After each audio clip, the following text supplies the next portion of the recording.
Cheguei aqui hoje, fui abrir o nosso evangelho para leitura. Abri uma lição que achei que não era muito conveniente para tarde. Abri outra lição. Fechei de novo e abri, adivinha? A mesma. Então eu passei ela mesmo, não adianta, né? Então vamos lá. No capítulo 7, bem-aventurados os pobres de espírito, no item 12. Homens, por que lamentais as calamidades que vós mesmos amontoastes sobre a vossa cabeça? Desprezastes a santa e divina moral do Cristo, não vos admireis de que a taça da iniquidade tenha transbordado por toda parte. O mal-estar se torna geral.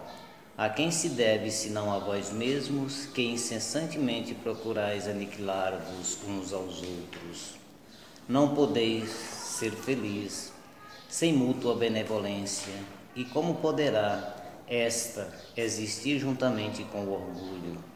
O orgulho, eis a fonte de todos os vossos males. Dedicai-vos, pois, à tarefa de destruí-lo, se não quiserdes perpetuar as suas funestas consequências. Um só meio tendes para isso, mais infalível: tomai a lei do Cristo por regra invariável de vossa conduta. Essa lei que haveis rejeitado ou falseada na sua interpretação, porque tendes em tão grande estima o que brilha e encanta os vossos olhos em lugar do que vos toca o coração. Porque o vício que se desenvolve na opulência é o objeto da vossa reverência, enquanto só tendes um olhar de desdém para o verdadeiro mérito que se oculta na obscuridade. Que um rico libertino, perdido de corpo e alma, se apresente em qualquer lugar e todas as portas se são abertas, todas as honras lhe são dispensadas, enquanto dificilmente se concede um gesto de proteção a um homem de bem que vive de seu trabalho. Quando a consideração que se dispensa às pessoas é medida pelo peso do ouro que elas possuem ou pelo nome que trazem, que interesse podem ter elas em se corrigirem de seus defeitos? Bem diferente seria, entretanto, se o vício dourado fosse fustigado pela opinião pública, como é o vício andrajoso. Mas o orgulho é indulgente para tudo quanto agrada, século de consuficiência e de dinheiro, dizem vós. Sem dúvida, mas por que deixastes as necessidades materiais se sobreimporem ao bom senso e à razão? Porque cada qual deseja se elevar sobre o seu irmão. Agora a sociedade sofre as consequências. Não esqueçais que um tal estado de coisas é sempre o sinal da decadência moral. Quando o orgulho atinge o seu extremo, é indício de uma próxima queda, pois Deus pune sempre os soberbos. Se às vezes os deixa subir, é para lhes dar tempo de refletir e de meditar-se sobre os golpes que de tempo em tempo desfere no seu orgulho como advertência. Entretanto, em vez de humilharem, eles se revoltam. Então, quando a medida está cheia, ele a vira de repente, e a queda é tanto mais terrível quanto mais alto tiverem se elevado. Pobre raça humana, cujos caminhos foram todos corrompidos pelo egoísmo, reanimai-vos. Apesar disso, na sua infinita misericórdia, Deus envia um poderoso remédio aos teus males, um socorro inesperado à tua aflição. Abre os olhos à luz. Eis que as almas dos que foram estão de volta para te recordar os verdadeiros deveres. Elas te dirão com a autoridade da experiência: quanto as vaidades e as grandezas de vossa passageira existência são pequeninas diante da eternidade. Dirão que nesta será maior o que for menor entre os pequenos deste mundo, que o que mais amou os seus irmãos será o mais amado no céu, que os poderosos da terra, se abusaram da autoridade, serão obrigados a obedecer aos seus servos, que a caridade e a humildade, enfim, essas duas irmãs que se dão as mãos, são os títulos mais eficazes para obter a graça do Eterno. É uma lição bem interessante, né? Tudo que nós passamos é fruto talvez do nosso orgulho, da nossa vaidade, do nosso egoísmo. Deus às vezes nos deixa subir para dar tempo de nós refletirmos, mas de repente podemos cair, né? Cair grande. Estava assistindo uma palestra do Raul Teixeira, que eu achei interessante. Ele estava fazendo uma conferência, se eu não me engano, tenho a impressão que era Caju, não disse a cidade não. Que eles foram para almoçar e passando na praça de frente ao restaurante tinha um mendigo no cesto de lixo recolhendo coisas para se alimentar. E ele sentou na mesa do restaurante e não teve coragem para se alimentar. Não teve condições de comer sem fazer um prato de comida e levar para aquele mendigo que está ali naquela situação, tirando coisas do lixo para se alimentar. Quando ele ia levantando da mesa para fazer o prato, o Camilo, que é o mentor espiritual, falou: não, você não vai fazer isso. Eu vou te mostrar o porquê que ele está ali naquele tambor de lixo. Aí mostrou um pouco no passado. Foi um dos grandes da cidade, né? Provavelmente prefeito, governador, eu não sei. Que usufruiu muito, roubou muito, tirou da saúde, tirou da educação e pediu para nascer naquele estado, naquelas condições. Então, se você levar o prato de comida, ele vai jogar fora, ele não vai comer. Então, muitas vezes, estão passando por essas coisas, por provações difíceis, mas tudo tem o porquê e a razão. É isso aí. Vamos elevar nosso pensamento até o alto, ao nosso Pai Maior, ao nosso Divino Mestre amado Jesus, a nossa Mãe Santíssima. Em primeiro lugar, agradecer por mais esse dia, por mais essa semana, por mais essa tarde aqui na Casa Maria de Nazaré. Agradecer pela oportunidade do trabalho, oportunidade de servir. Agradecer pelos nossos lares, familiares, amigos, parentes. Por todos aqueles que nos antecederam até chegar aqui, nossos profundos agradecimentos. Agradecer o amparo espiritual da Casa Maria de Nazaré, os trabalhadores, nossos mentores, nossos guias, nossos profundos agradecimentos. E em segundo lugar, pedir a Tua bênção, que nos abençoe, que fortaleça em cada um de nós a fé, o amor, a esperança, a resignação, a coragem, tudo aquilo que nos eleva. Pedir que nos dê força para resistir toda tendência maligna, todos os vícios, tudo aquilo que nos leva para baixo e que retarda o nosso crescimento. E assim, pedindo também a proteção para o nosso palestrante, para que ele possa ser inspirado e ser bem conduzido na palestra, que nós possamos compreender todos os ensinos que ele vem a trazer. E assim, com a bênção de Deus, nosso Pai, do nosso Divino Mestre amado Jesus, de nossa Mãe Santíssima, e o amparo espiritual, iniciamos a nossa palestra de hoje. Boa tarde, minhas irmãs e meus irmãos. Saudade de estar aqui, né? Quase um ano, né? É bom estar de volta. Sempre que a gente tem esses hiatos, né? Eu gosto de lembrar muito de uma música muito bonita do Padre Zezinho, e ele fala assim, né? Fazia muito tempo que eu não mais te procurava, né? Senti saudades suas e acabei voltando aqui. Andei por 1000 caminhos e como as andorinhas eu vim fazer meu ninho em sua casa e repousar. Embora eu me afastasse, ficasse desligado, meu coração cansado resolveu voltar. Então tem sido tempos de muitos desafios para todos nós, de muitas ressignificâncias,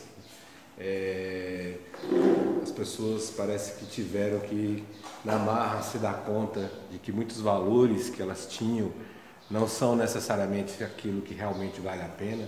As pessoas viram que nações riquíssimas, com todo o dinheiro que tinha disponível, não puderam resolver esse problema de um dia para o outro. Você não faz uma vacina de um dia para o outro, você não tem, mesmo com todos os recursos disponíveis, como fazer todos os testes clínicos necessários para que aquilo ali realmente tenha eficiência. Então, nos tempos em que vivemos, em que se ataca tanto os professores, se persegue tanto a ciência, se persegue tanto o auxílio às pessoas mais desamparadas, muitos empresários, muita gente muito endinheirada foi se dar conta de que, na verdade, o que tinham mais de precioso era aquilo que o dinheiro não podia comprar. Era o direito de ir e vir, o direito de tocar as pessoas que mais se amam, que muitas pessoas, mesmo precisando, mesmo passando muita dificuldade, se viram dispostas mesmo a até abrir mão do trabalho que tinham, porque precisavam de sobreviver.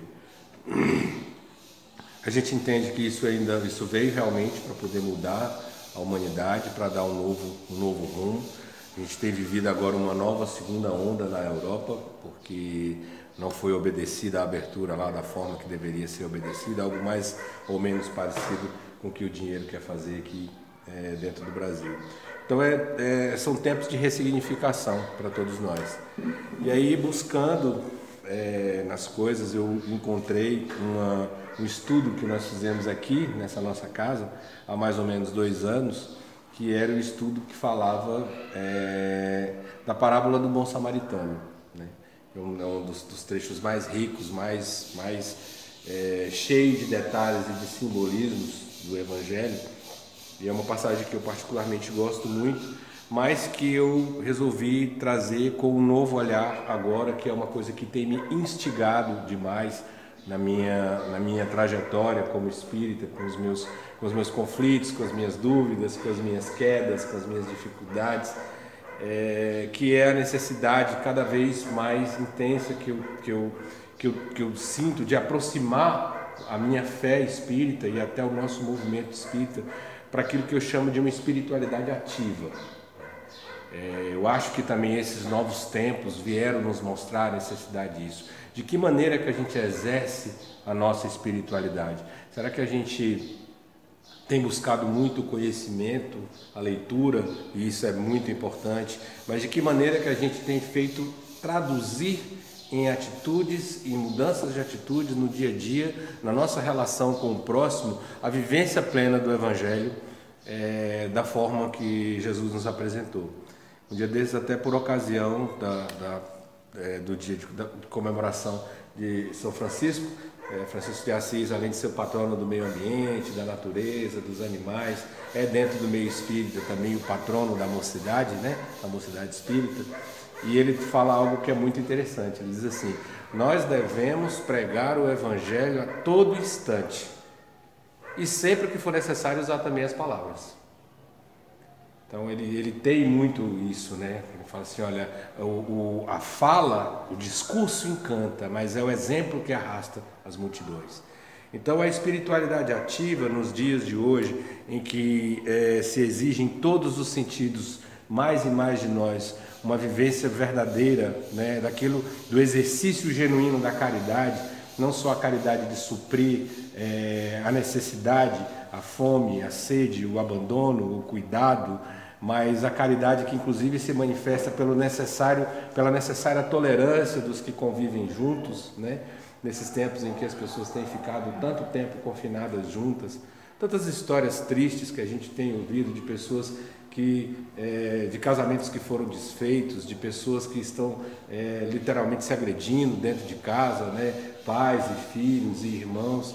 E essa caridade que inclusive precisa se manifestar nessa nossa necessidade de exercer a misericórdia para com o outro, ter empatia. A palavra misericórdia tem isso de bonito, né? Miserius cordius, é colocar o coração na miséria do outro. Então o raciocínio, o convite que eu faço hoje é que nós possamos começar a pensar e investigar em nós de uma maneira muito tranquila, sem cobrança, de uma maneira muito serena, bem daquela forma que Santo Agostinho fala, né, no Livro dos Espíritos, se examinando pouco a pouco, dia a dia, vendo aquilo que é possível mudar, aquilo que é possível aprimorar. Mas o desafio da nossa jornada e dos nossos tempos, que eu venho fazer o convite, é da vivência dessa espiritualidade ativa. Dentro da espiritualidade ativa é fazer a pergunta: quem é o meu próximo? Que está no cerne da parábola do bom samaritano. Então nós vamos repassar aqui rapidinho a parábola e alguns pontos para a gente refletir juntos.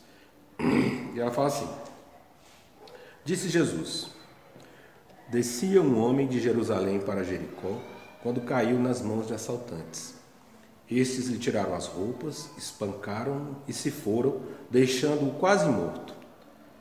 Aconteceu estar descendo pela mesma estrada um sacerdote.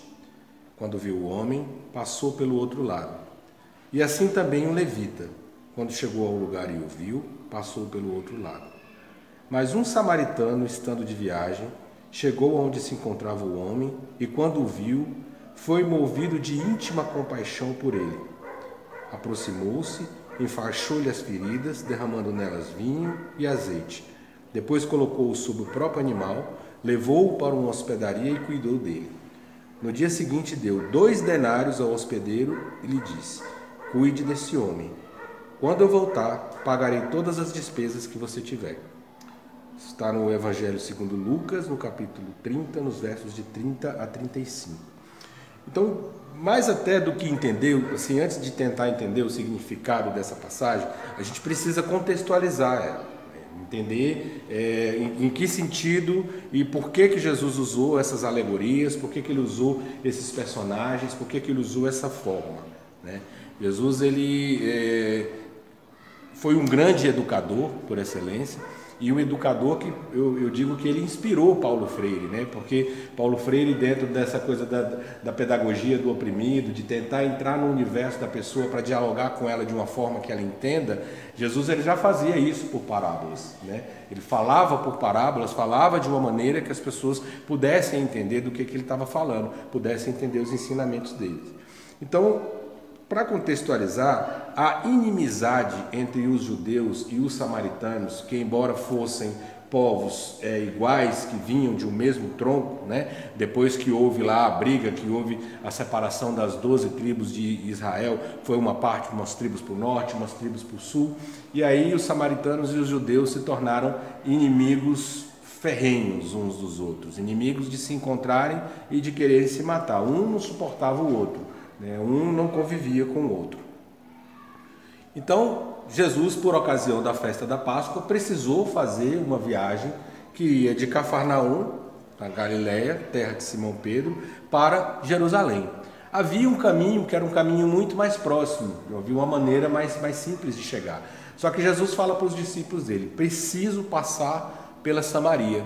Ele pediu para passar pelo caminho mais longo. E aí os discípulos, inclusive, em princípio estranharam, mas como foi um chamamento de Jesus, como era do costume na época, o que eles fizeram? Mestre, então nós vamos na frente e vamos tentar encontrar então alguém que possa nos abrigar, porque a viagem era longa, né? E naquele tempo era uma tradição que você abrigasse e hospedassem os peregrinos, né? Essa hospitalidade era um hábito que era considerado sagrado. Só que os discípulos foram na frente e, sabendo os samaritanos que eram judeus indo a caminho de Jerusalém, ninguém quis dar abrigo para eles. E eles voltaram a ter com Jesus furiosos e disseram: mestre, ninguém quis nos dar abrigo. E tinha uma tradição, inclusive, que dizia que se alguém negasse abrigo a um peregrino, que a pessoa podia pedir a Deus que jogasse fogo do céu para queimar a pessoa que tivesse negado a receber o peregrino. Então eles falam inclusive para Jesus: o Senhor quer que a gente peça ao Pai para descer fogo do céu e queimar todo mundo, fazer um churrasquinho de samaritano? E aí Jesus, vendo a indignação dos apóstolos com aquela quebra da tradição, responde para eles assim. Eles falam, né? E os seus discípulos, Tiago e João, vendo isso, disseram: Senhor, queres que digamos que desça fogo do céu e os consuma, como Elias também fez? Voltando-se, porém, repreendeu-se e disse: Vós não sabeis de que espírito sois, porque o Filho do Homem não veio para destruir as almas, mas para salvá-las.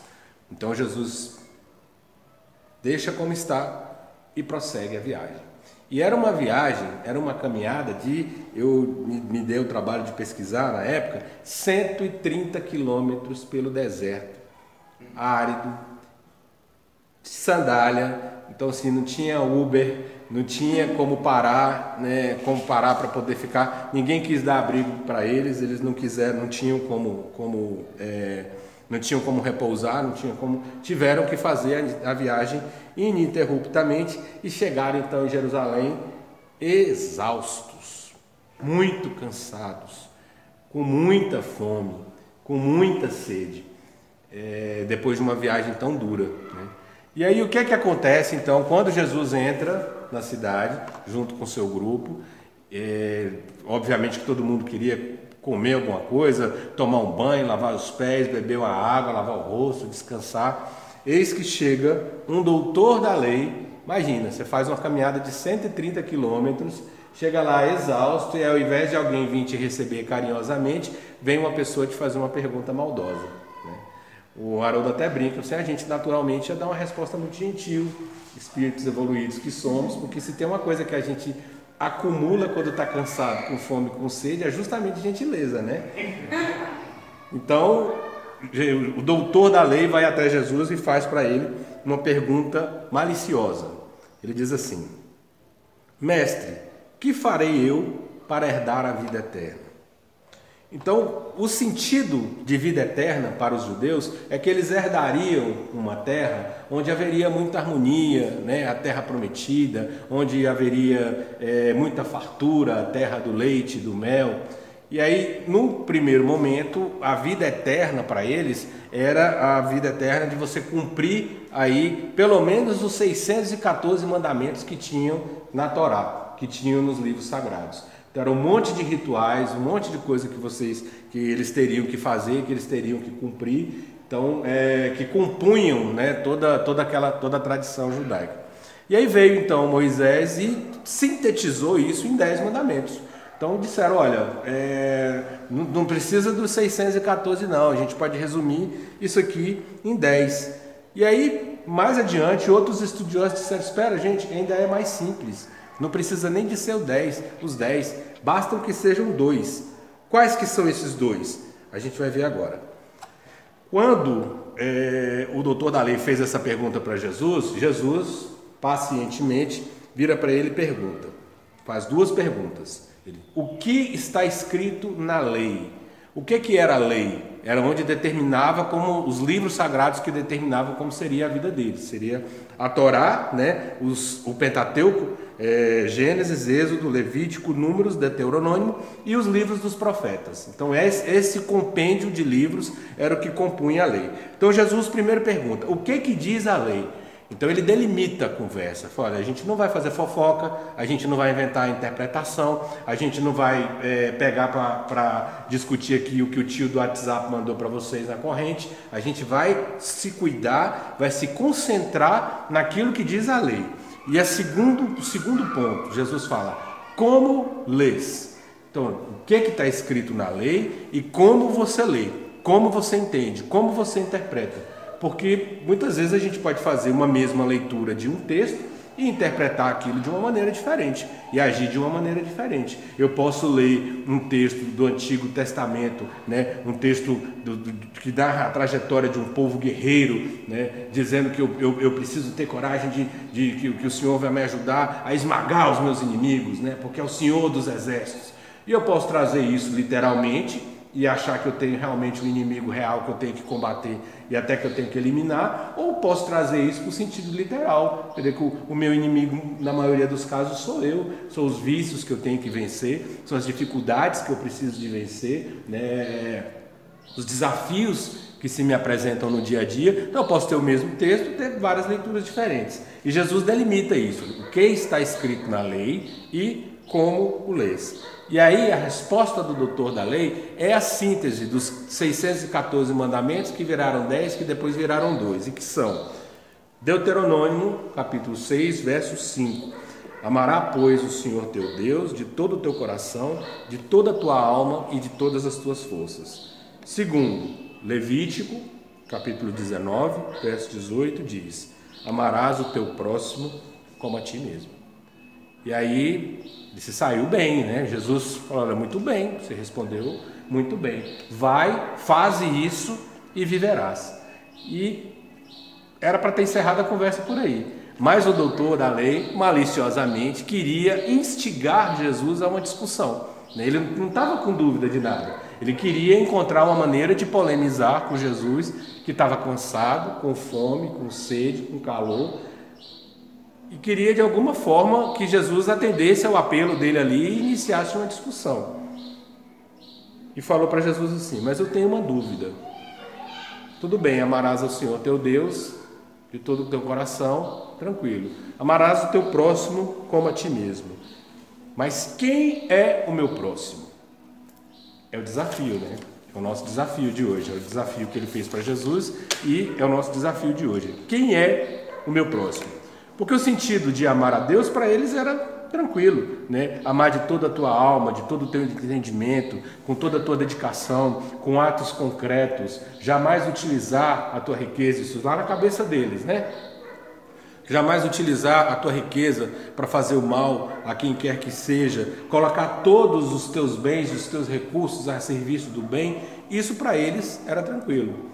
Agora, quando se dizia que se tornava um problema era saber quem era o próximo, porque na concepção deles o próximo era só quem fazia parte da própria tribo, quem fazia parte do próprio grupo. Então, se o cara era judeu, por exemplo, e ele estivesse num lugar almoçando e um romano chegasse e sentasse do lado dele, ele levantava e ia embora, ele não sentava junto.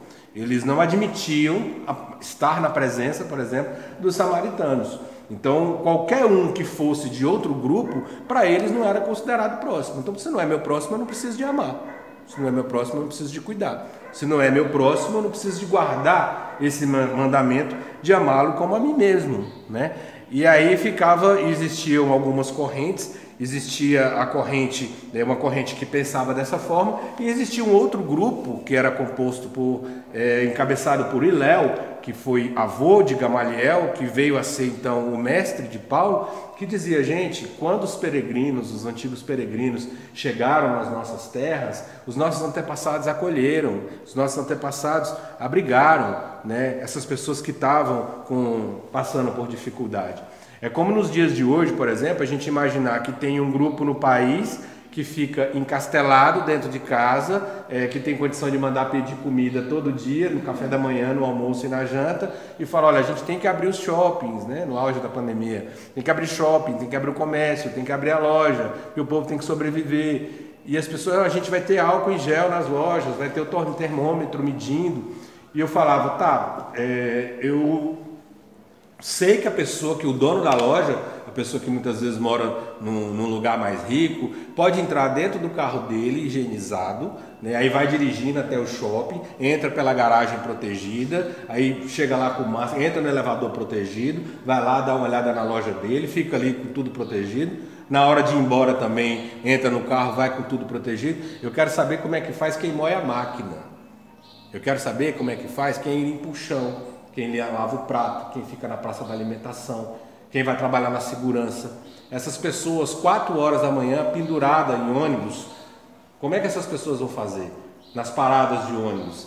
E as aulas estão suspensas, as mães que têm crianças em casa não têm com quem deixar os filhos, aí os filhos vão para a rua, como é que essas pessoas vão fazer? Como é que vai ser a vida dessas pessoas então se voltar agora, né? Eu até brinco que lá no meu prédio, esses dias eu ouvi uma coisa, a gente tem que entregar para Deus, né? Então tem uma hora que não tem jeito. E tem uns garotos, na faixa ali de 8 a 10, 12 anos de idade, como não estão em aula, tem um grupinho, eles ficam o dia inteiro andando de bicicleta. Ficam andando lá pelo Gama, tudo andando de bicicleta, aquela turminha. Eu moro perto do Gama Shopping, né? E o Gama Shopping, para quem conhece, é quase uma feira. E aí para entrar lá fica, né, que nem o tio Paulo fez com a gente aqui agora, fica com segurança na porta e os meninos ficam na rua brincando, né, andando de bicicleta sem máscara. e eles chega uma hora que ficam com preguiça de subir para o prédio para ir no banheiro. Aí o que eles fazem? Eles vão tentar ir no banheiro do shopping. Aí geralmente só tem um ou outro ali com máscara, tem que estar de máscara para entrar. Eles emprestam as máscaras uns para os outros. Detalhe, a grande maioria, os pais precisam estar trabalhando fora. E a grande maioria, os avós é que cuidam, pessoas que são do grupo de risco. Então as crianças vão para a rua, correndo risco de se contaminar, depois voltam para casa, correndo risco de contaminar os pais e os avós. E são essas pessoas, que as pessoas que têm muito dinheiro, que não precisavam inclusive trabalhar nunca mais na vida delas, são essas pessoas que os que têm dinheiro querem que vão. Então quem é o meu próximo?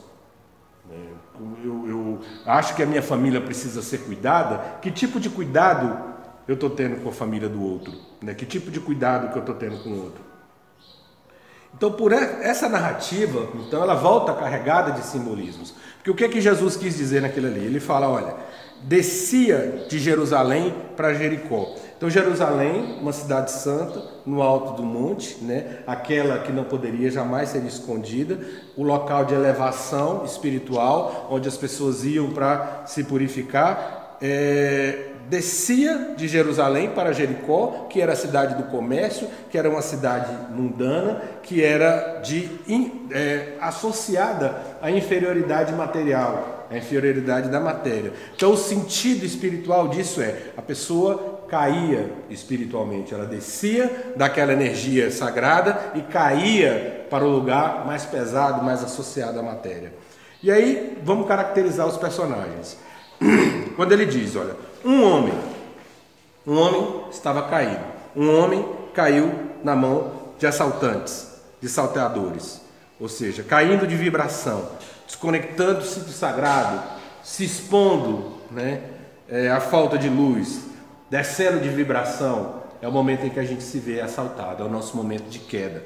Porque esse é um aspecto muito interessante. Geralmente quando a gente fala do perdão, geralmente quando a gente fala do resgate, a gente imagina a gente perdoando, A gente imagina a gente resgatando. Não, eu vou socorrer, eu vou amparar. E quando é que a gente consegue imaginar a gente então caindo?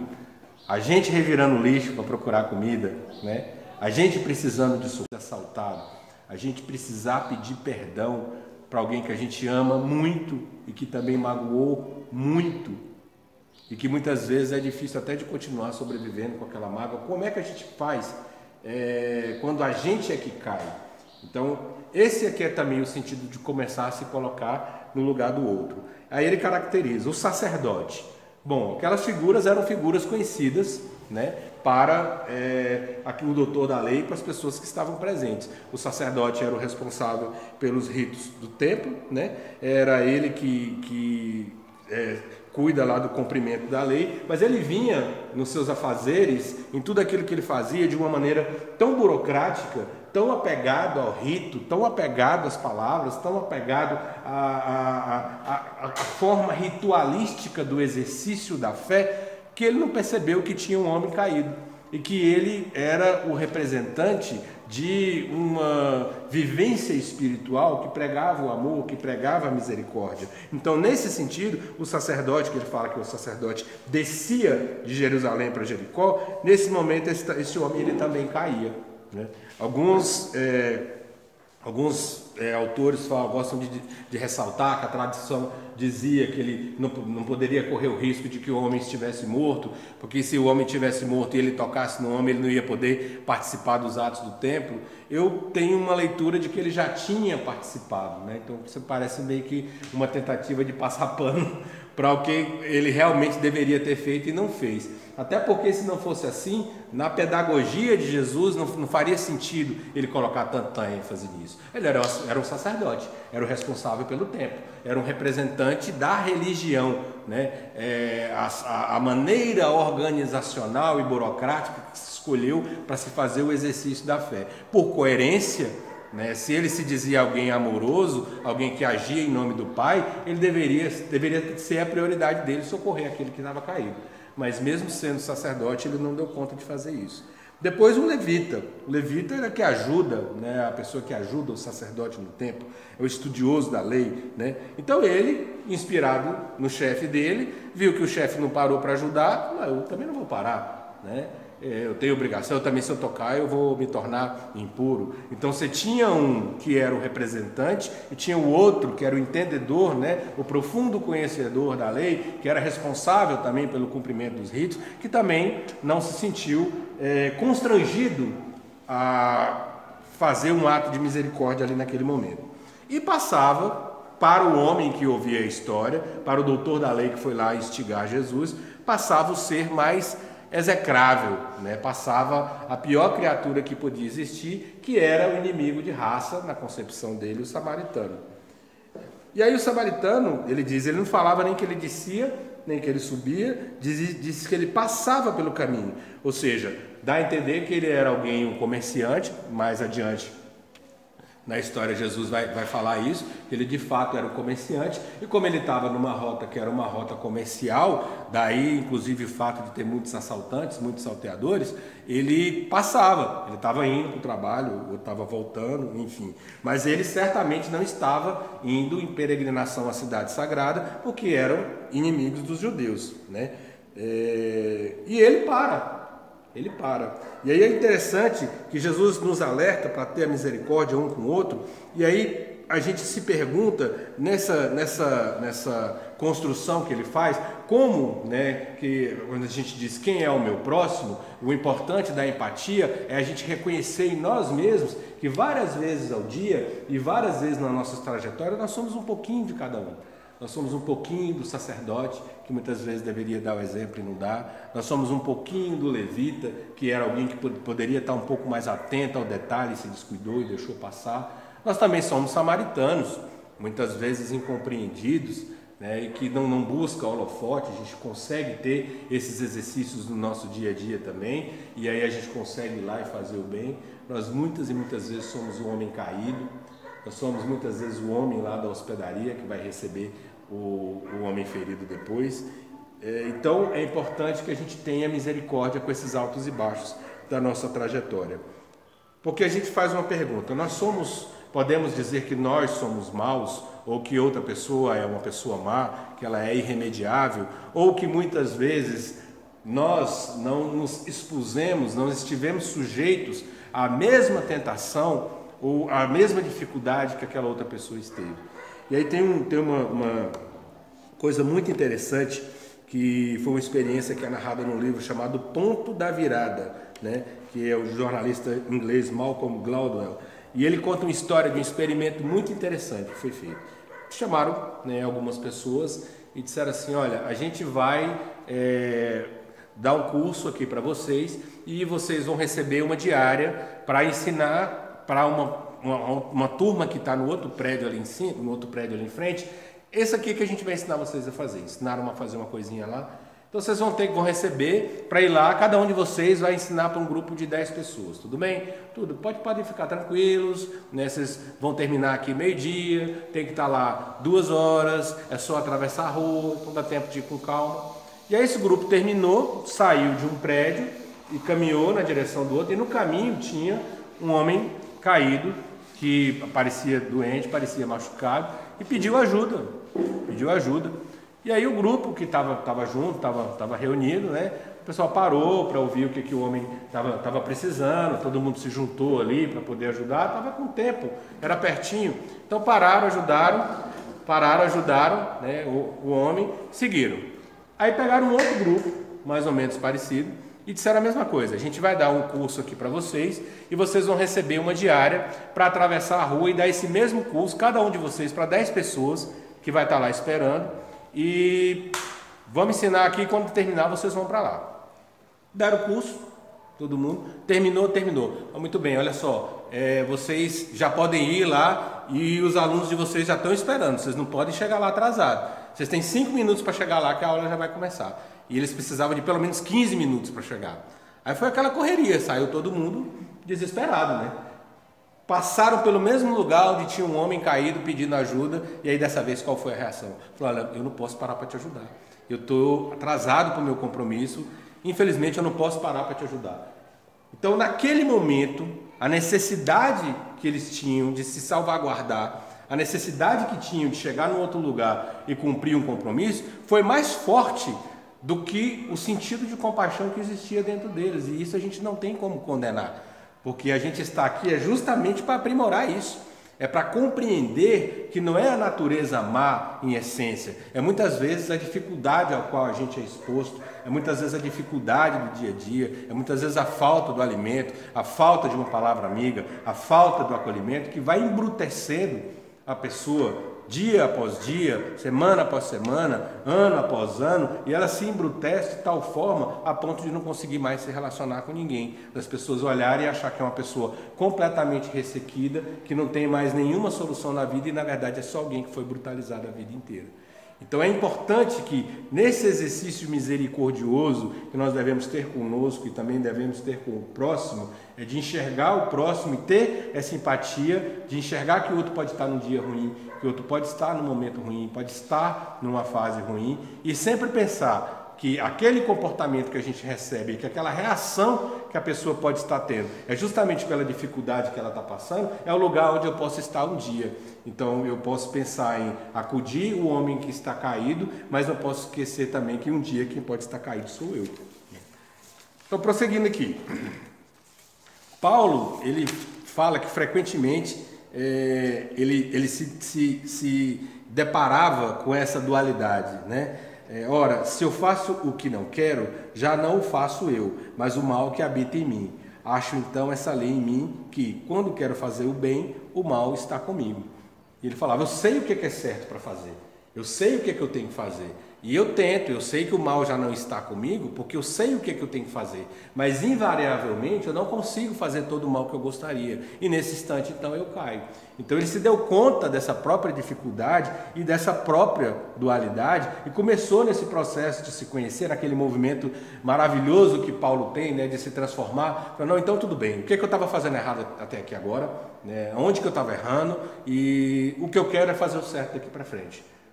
Então, o que queres que eu faça? Né? Senhor, o que queres que eu faça? Daqui para frente eu quero fazer a coisa correta. Então a misericórdia divina, nessa nossa trajetória, ela nunca nos abandona, desde que o nosso exercício íntimo seja o exercício também de enxergar quem é o nosso próximo. São as mãos que vamos nos ajudando. A gente tem que ter a tranquilidade de compreender de que nós não estamos soltos a esmo nesse mundo. Né? Que existe um planejamento, existe um cuidado do plano espiritual para conosco. E para se sintonizar com essa energia, para se aproximar dela, é importante que a gente faça esse exercício de aproximação. Né? Então a verdade é que nós todos somos um pouco sacerdotes, um pouco doutores, um pouco assaltantes. Embora a maior parte de nós está mais como o homem caído. Então é preciso ter paciência para conosco e para com os outros, para recomeçar, para reviver, né? Paciência, como diz nas palavras do poeta Lenine, né? Mesmo quando tudo pede um pouco mais de calma, até quando o corpo pede um pouco mais de alma, a vida não para. Enquanto o tempo acelera e pede pressa, eu me recuso, faço hora, vou na valsa, a vida é tão rara. Enquanto todo mundo espera a cura do mal e a loucura finge que isso tudo é normal, eu finjo ter paciência. O mundo vai girando cada vez mais veloz, a gente espera do mundo e o mundo espera de nós um pouco mais de paciência. Então, o Cristo diz, né? Vigiai e orai. Daí que essa vigilância e essa paciência favorece em nós a tendência para o exercício genuíno da caridade, que é o exercício daquilo que a gente falava no começo. Não é só a caridade de suprir o material, de suprir a fome, de suprir o frio, de suprir a angústia. É a caridade muitas vezes de acolher, é a caridade muitas vezes de saber que o grande desafio da nossa evolução se dá muitas vezes dentro das nossas casas, no exercício da convivência, no exercício da paciência, no exercício da renúncia, no exercício do cuidado, no exercício do perdão. Bom, depois que ele conta a história, né, Jesus então ressalta que o samaritano age então como verdadeiro espírita, como verdadeiro cristão, né? Ele enxerga Deus no outro, é movido de íntima compaixão. Esse verbo, nessa voz ativa, fica muito bonito, né? Ele se move, alguma coisa dentro dele se desmoronou, se transformou de tal forma que ele viu o homem caído e foi movido de íntima compaixão. Ele se enxergou naquele homem que ele estava caído. Ele enxergou alguém que ele amava profundamente naquela queda e naquela dificuldade. E esse amor fez com que ele se movesse de íntima compaixão.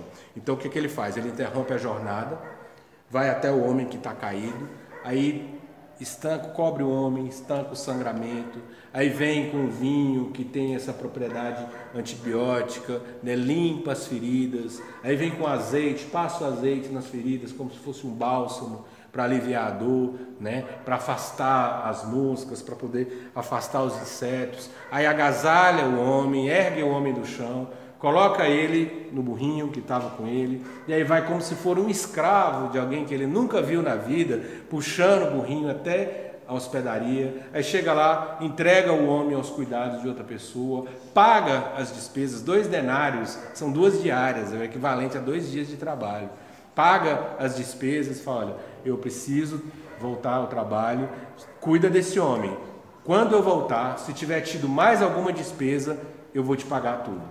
Então imagina que ele interrompeu a jornada, ele teve uma ação ativa, uma espiritualidade ativa, no sentido, na hora de socorrer aquele irmão que estava caído. Usou do tempo, usou do amor, usou da compaixão, usou do raciocínio, usou da inteligência, porque ele teve que fazer um planejamento mínimo ali. Ele podia também ser assaltado, as pessoas que tinham espancado aquele homem podiam estar por perto, ele poderia até ter se valido dessa desculpa, né? Olha, eu estou com a minha mercadoria aqui, eu posso ser assaltado também. Então ele teve que ter sagacidade e inteligência para poder fazer um planejamento mínimo. Eu vou parar, vou fazer aqui, vou levantar, vou levar aqui, vou fazer desse. Ele teve que se organizar minimamente, né? Então ele usou os recursos da força física, usou do tempo, usou da inteligência, usou o recurso material, ele colocou tudo que ele tinha à disposição em prol de socorrer aquele outro que estava caído, né?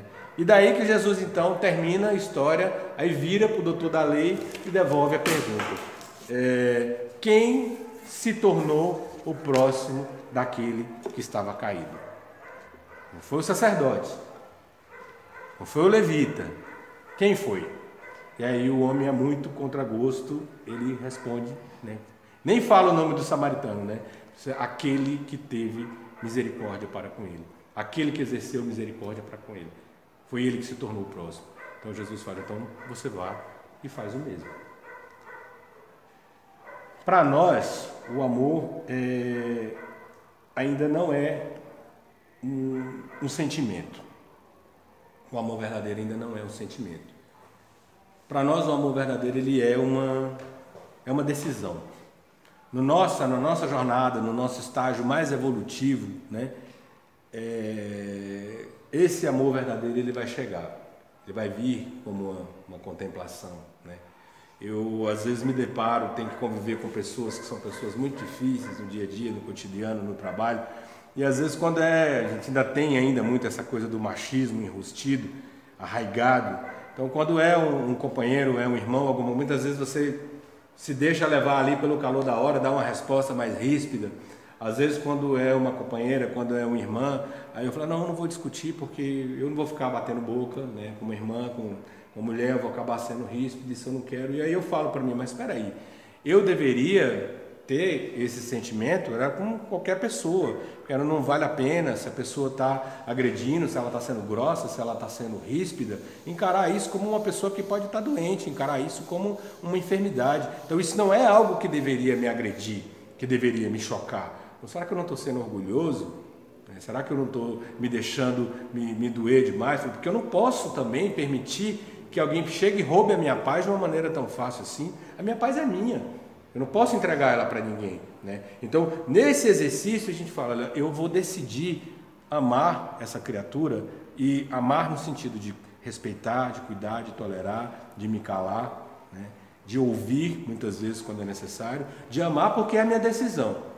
E aí vai chegar o dia, então, em que isso vai vir, vai fluir, como a gente vê nos livros maravilhosos que a gente lê, com tanta naturalidade, que a pessoa vai olhar para alguém que está fora de si e vai dizer, essa criatura está doente, ela merece meu amor agora, mais do que em qualquer outro momento da vida, né?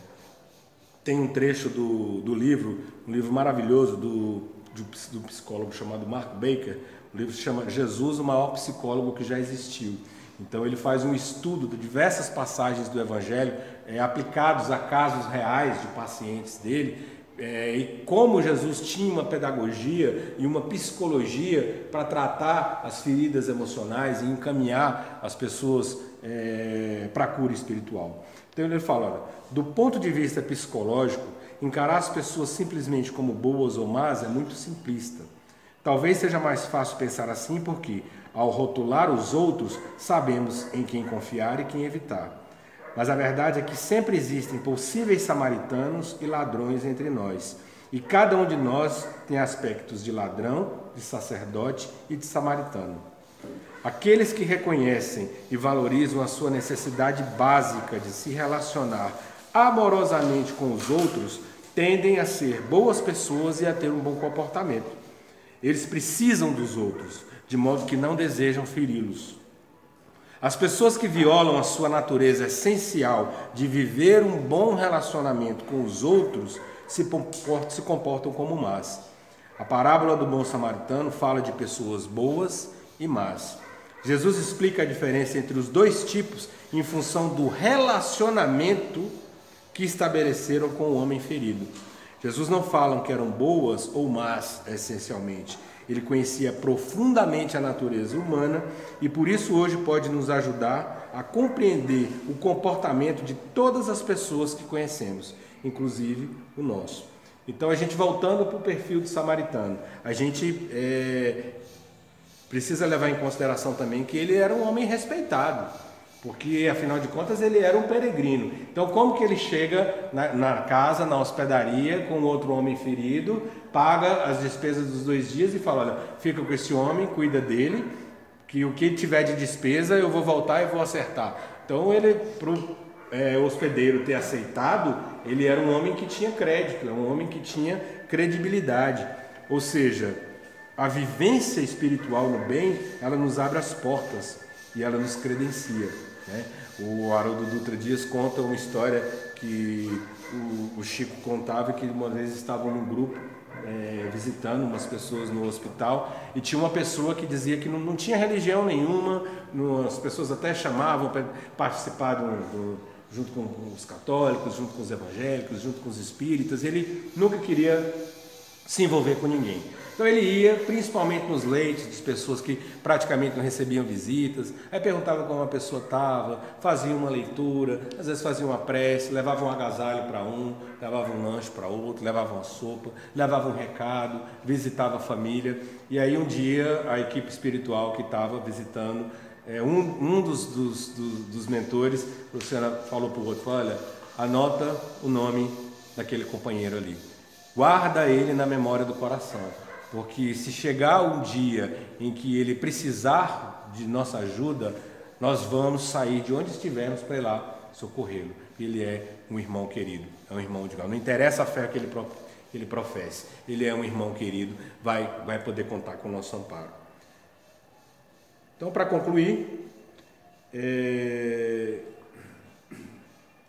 o caso desse irmão, a fé incondicional, o amor e a misericórdia divinas nos dá a força necessária para prosseguirmos firmes nas nossas batalhas diárias. Então chega um ponto dessa serenidade, em que a gente se aceita, em que a gente aceita o outro, em que a gente exerce a espiritualidade ativa, em que a gente enxerga no outro o irmão caído, que também pode ser nós. E aí Paulo, no livro de Gálatas, depois que ele ter sido preso, ter sido apedrejado, ter sido humilhado, está ali à beira da pena de morte, ele encontra então uma profunda serenidade espiritual de quem fez a travessia